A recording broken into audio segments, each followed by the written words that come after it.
کی जानिब से बुलाई गई है। कुल हिंद इस्लामिक इल्मी एकेडमी एक ऐसी तंजीम है जिसको हज़रत मौलाना मोहम्मद मतीनुल हक़ उसामा क़ासिमी रहमतुल्लाह अलैह ने सन 2015 में कायम किया था। शहर के फ़िक़ही बसीरत रखने वाले उलमा और मुफ्तियान किराम पर मुश्तमिल एक पैनल कायम बनाया था जिसमें 18-19 लोग हैं। मकसद ये था कि बहुत सारे ऐसे मसाइल जदीद तौर पर सामने आते रहते हैं कि जिनका कोई हल होना चाहिए कुरान और हदीस की रोशनी में। चुनांचे ये इल्मी एकेडमी हर महीने मौलाना के दौर से लेकर अब तक हर महीने एक मीटिंग करती है। उसमें मौज़ूआत मुतय्यन होते हैं और उन मौज़ूआत पर उन मसाइल का हल तलाशा जाता है। अल्हम्दुलिल्लाह अब तक बहुत सी मीटिंगें हो चुकी हैं जिसमें तकरीबन 125 ऐसे मसाइल जो बिल्कुल लायनहल थे और बहुत कोशिशों के साथ कोशिश की गई कि उसका सही हल निकल आए और अल्हम्दुलिल्लाह वो 125 मसाइल बल्कि इससे ज़ायद हैं जो हल हो चुके हैं। इसी इल्मी एकेडमी की जानिब से आज की ये प्रेस कॉन्फ्रेंस रमज़ानुल मुबारक के आमद पर मुनक़िद की गई है और हर साल हम मुनक़िद करते हैं ताकि रमज़ानुल मुबारक में अपनी आवाम को, मुसलमानों को इस एकेडमी की जानिब से कुछ पैगाम भी दे दें और कुछ उनके सामने हमारे नंबरात पहुंच जाएं कि जिससे वो अपने उन मसाइल को जो उनके वक्त पर पेश आ गए, तरावी पढ़ रहे हैं कोई मसला पेश आ गया, रोज़ा रखना है कोई मसला पेश आ गया, ज़कात देना है कोई मसला पेश आ गया, फ़ितरा देना है, उसमें बहुत सारे मसाइल आते हैं। तो इसके लिए हम हेल्पलाइन जारी करते हैं जो नंबरात आपके तवस्सुत से आवाम तक पहुँचते हैं और ये सिर्फ रमज़ान तक महदूद नहीं रहता है। आवाम बहुत होशियार हैं और अल्हम्दुलिल्लाह उन नंबरात को महफूज करके रखते हैं और जब उनको दीनी मामलात में कभी कोई ज़रूरत पेश आती है तो वो हमसे रब्ता करते हैं और इस तरह से बहुत सारे मसाइल जो है वो रमज़ानुल मुबारक में और इसके अलावा उलमा की तरफ से उनको बताए जाते हैं। सरदस्त रमज़ानुल मुबारक आ रहा है, उसमें एक अहम इबादत जो इसी महीने में अदा की जाती है वो रोज़ा है। रोज़ा इस्लाम का एक अहम रुकन है। हर आकिल बालिग मुसलमान मर्द औरत पर रोज़ा फ़र्ज़ है। इसके लिए हम इस तवस्सुत से लोगों से अपील भी करते हैं कि रमज़ानुल मुबारक का ये मुबारक महीना जो आया है उसमें जो ये इबादत है रोज़े की उसकी क़द्र को पहचानें और इस सिलसिले में अपनी तरफ से अगर कोई उज़्र नहीं है तो कोताही न करें या कम से कम अगर आप माज़ूरीन में हैं और आपको रोज़ा न रखने की इजाज़त मिली हुई है शरीयत से, जैसा कि बाज़ माज़ूरीन को मिली हुई है, तब भी उनके लिए रमज़ानुल मुबारक का एहतराम बहुत ज़रूरी है और वो रमज़ानुल मुबारक में अगर रोज़े से नहीं है तब भी बाहर निकलते वक्त इस बात का ख़याल रखें कि उनकी तरफ से किसी ऐसी बात का इजहार ना हो कि लोगों को मालूम हो कि ये रोज़े से नहीं है, बल्कि उनको भी रोज़े का, रोज़ेदारों का और रमज़ान का एहतराम करना चाहिए। इसी के साथ साथ एक ख़ास इबादत तरावीह की है जो इस ख़ास महीने से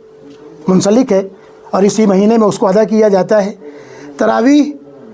शरीयत इस्लाम में सुन्नत मुअक्कदा का दर्जा रखती है और पूरे रमज़ान 30 रमज़ान तक या ये कहिए कि चाँद देखने से लेकर के चाँद देखने तक तरावीह का पढ़ना सुन्नत मुअक्कदा है और इस तरावीह में एक बार कुरान पाक का मुकम्मल सुनना या पढ़ना ये भी सुन्नत मुअक्कदा है। हम मुसलमानों से इस सिलसिले में अपील करते हैं कि वो इस सुन्नत के एहतमाम के साथ साथ कम से कम इस बात से बचने की कोशिश करें, जैसा कि देखने में आता है कि बहुत से मौक़ों पर कुरान पाक सुनने के नाम पर बहुत सारे मुसलमान ऐसा महसूस होता है, हालांकि उनके दानिस्ता तौर पर हम नहीं कह सकते कि वो ऐसा करेंगे, बिल्कुल नहीं करेंगे, लेकिन इस्तेहज़ा और लापरवाही का एक माहौल बन जाता है। हाफिज़ साहब कुरान पाक सुना रहे हैं और पीछे जो है हम बैठ करके बातें करते हैं, चाय पी रहे हैं, जब देखा कि हाफिज़ साहब रुकू में जाने वाले हैं तो पहुंच करके रुकू में शामिल हो गए। ज़ाहिर सी बात है कि ये हमारा दिल भी इसमें मुतमईन नहीं हो सकता कि हम तरावी पढ़ रहे हैं, चाहे जाके हम दूसरे को मुतमईन कर सकें, अल्लाह ताला को मुतमईन कर सकें। इसलिए हम मुसलमानों से अपील करेंगे कि इस अहम इबादत को जिसके एक वो कुरान पाक जिसके एक लफ्ज़ पर 10-10 नेकियां मिल रही हों और रमज़ानुल मुबारक में वो नेकियां 70 गुना बढ़ जा रही हों, उनको इस लापरवाही से अदा न करें। हम आपके तवस्सुत से मुसलमानों से, तमाम ईमान वालों से ये अपील भी करना चाहते हैं। इसी के साथ साथ शब क़द्र है, एतिकाफ़ है, جس کا ہم نے اپنے اس میں ذکر کیا ہے کہ یہ بھی اہم عبادت ہے اسلام میں، اور ایک رات کی یہ عبادت کئی ہزار سال کی 1000 سال کی عبادت سے بھی زیادہ افضل عبادت شمار کی جاتی ہے، اس لیے اس کا بھی اہتمام کریں۔ اعتکاف جو ایک سنت ہے، سنت موقدہ کفایہ ہے، یعنی محلے میں سے چند افراد بھی ایک فرد بھی اگر اس کو پورا کر لے تو وہ سارے محلے والوں کی طرف سے سنت ادا ہو جاتی ہے۔ لیکن اس کے ساتھ ساتھ سنت ادا ہونا الگ ہے، لیکن ہر شخص اگر اس سنت کو عملی جامہ پہنانا چاہے اور اعتکاف کرنا چاہے تو یہ فضیلت کی بات ہوگی، اس کے حق میں ایک مفید چیز ہوگی۔ ہر مسلمان کو ہم اس کی بھی تاکید کریں گے کہ وہ اس عبادت میں بھی بڑھ چڑھ کر کے حصہ لے۔ اسی کے ساتھ ساتھ ایک خاص عبادت زکوٰۃ کی ہے، جو اس رمضان کے ساتھ خاص تو نہیں ہے، لیکن مسلمانوں نے عملی طور پر اپنی سہولت کی غرض سے اس عبادت کو بھی رمضان ہی میں عام طور سے مسلمان ادا کرتے ہیں۔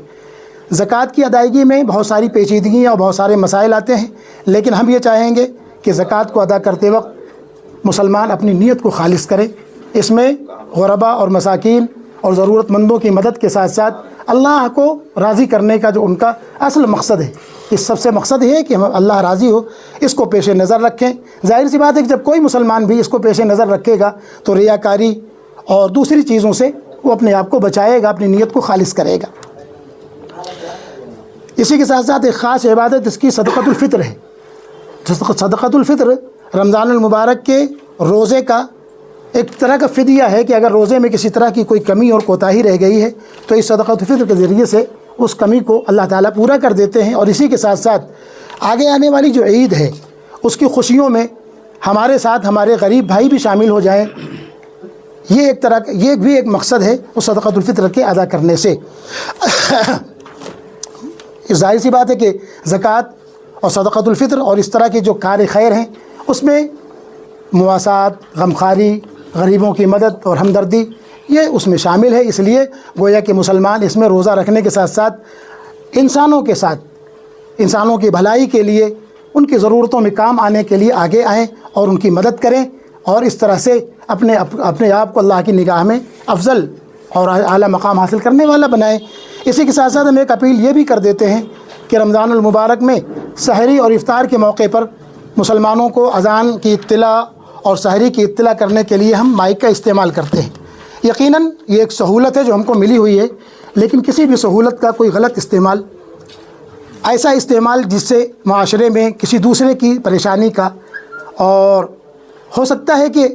ہماری ہی پریشانی کا سبب بن جائے، اس لیے کہ بسا اوقات ایسا ہوتا ہے کہ غیر ضروری اعلانات کے موقع پر گھروں میں تہجد کا وقت ہوتا ہے، لوگ سحری بھی کرتے ہیں، تہجد بھی پڑھ رہے ہوتے ہیں یا قرآن پاک کی تلاوت کر رہے ہوتے ہیں، اس میں خلل ہو سکتا ہے۔ اس لیے اس ضرورت کا محدود پیمانے پر استعمال کریں، اس طرح سے استعمال کریں کہ لوگوں کو آگاہی بھی ہو جائے اور کسی کو تکلیف نہ ہو، سونے والے پریشان نہ ہوں، نماز پڑھنے والوں کی نماز میں خلل نہ ہو، اور جو جاگنا چاہتے ہیں ان کو جگانے کا تو ہم اس کی بھی اپیل کر دیتے ہیں۔ یہ ہے ہماری آج کی اس پریس کانفرنس کا مقصد، اور ہم نے اس پریس نوٹ میں ان تمام چیزوں کو ذکر کر دیا ہے۔ ہم مسلمانوں کو یہی اپنے جانب سے بتانا چاہتے ہیں، ان کو آگاہ کرنا چاہتے ہیں۔ ابھی آپ نے تراویح